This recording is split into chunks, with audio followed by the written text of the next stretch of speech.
Capture.U 131 is a patch release for both the Capture.U app and Capture.U desktop, and is accompanied by a second-generation Blue Trident sensor and a new firmware version. The new sensor is the same as the old sensor, but features an increase in storage. In the following sections, I will first present how to upgrade the sensors to the new firmware. It is important to note that only the first-gen sensors will need to be upgraded to firmware 10, as all the second-generation sensors will ship with the updated firmware. In the second half of this video, I will discuss the improvements made to the global angles calibration and showcase some new updates to the Capture.U desktop app. In order to use a sensor with Capture.U 131, either the app or desktop, it must be on firmware version 10. If you try to use a sensor that is not on firmware 10 in the Capture.U 131 app, you will get a warning. Here on the sensor selection screen, you can see that the sensors on firmware 9 show a caution symbol. If you try to select the sensor, a pop-up will appear informing that a sensor update is required and that the update can be initiated from the desktop app. It is important to note that you should not downgrade the firmware on your sensors. If a user attempts to connect an upgraded sensor to a version of Capture.U earlier than 131, it will show as incompatible, so the appropriate action would be to upgrade the app and not downgrade the firmware. When upgrading the firmware on your sensors, insert the sensor into the cradle and then plug the USB into your PC. Launch Capture.U desktop and then you will see a notification within your sensors. Click on the sensor and follow the instructions on screen.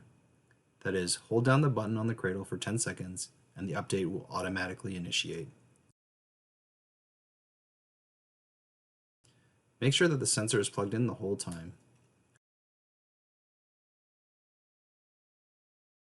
When it is complete, you will see that the sensor now displays the correct version 10 firmware.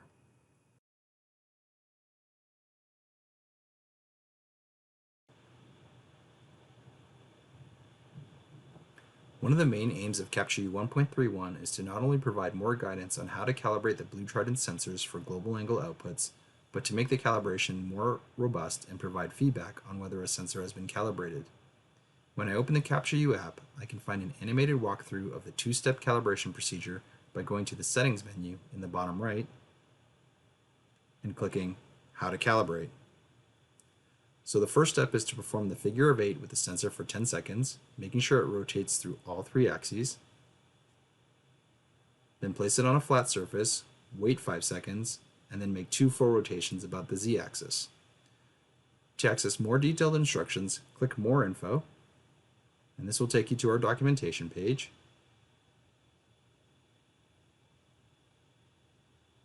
Otherwise, click Back to go on the first step, or Finish to go back to the Settings menu. I can also access these instructions when I'm starting a new trial that records to sensor or to device.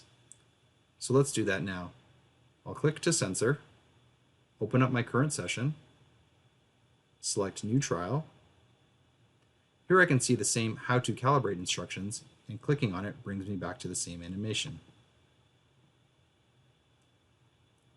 Here I will swipe down from the top to exit these instructions. In terms of calibration feedback, you will notice 2 new icons on this screen. The first indicates that a sensor needs to be calibrated. The second indicates that the sensor has been calibrated. These icons will be displayed on the sensor when in the sensor selection screen, so long as global angles has been enabled as a collection mode. So I will toggle global angles to turn it on, click Done, and then start capture. Here I can see I have 3 sensors that will need to be calibrated. I will select a sensor, 349, and hit Start Capture. As soon as the trial starts, the sensor begins to calibrate, and I can start the 2-step process I just presented. It's important to note that the calibration status of the sensor will not update from Require Calibration to Calibrated unless the trial has been stopped or after 60 seconds has elapsed to allow for other sensors to be calibrated. Sensor calibration is a continuous process, so sensors can still calibrate after the 60-second mark. This calibration will continue to update and persist on that sensor as long as 2 conditions are met. The first is that global angles is collected in the trial. So if I were to stop this trial and switch to recording only high G, the calibration will be wiped and I would have to recalibrate. The second condition is that a trial must have been initiated in the last 2 hours using any capture mode. These rules do apply across capture mode. For example, if I calibrate while collecting to sensor, the sensor will remain calibrated if I switch to real-time insight, so long as I am recording global angles in each mode. So now that 60 seconds has passed, I will stop the capture and start another one immediately. You can see here when I start the new trial, as I've only been collecting global angles, the sensor has retained its calibrated status. When using real-time insight or AR visualization, in this case I will select real-time insight. I'll make sure to select rotation.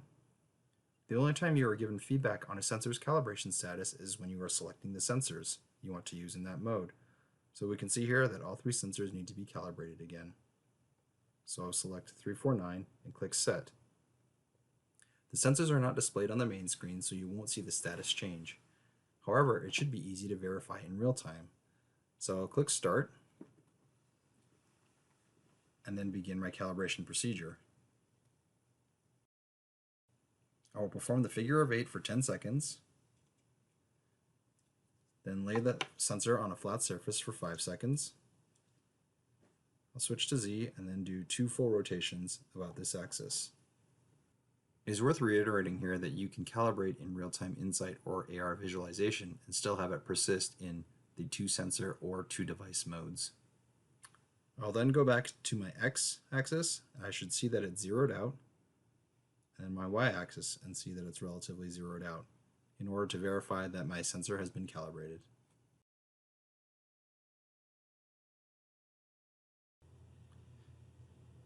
In terms of updates to Capture.U desktop, I already discussed the change in mechanics for updating a sensor's firmware.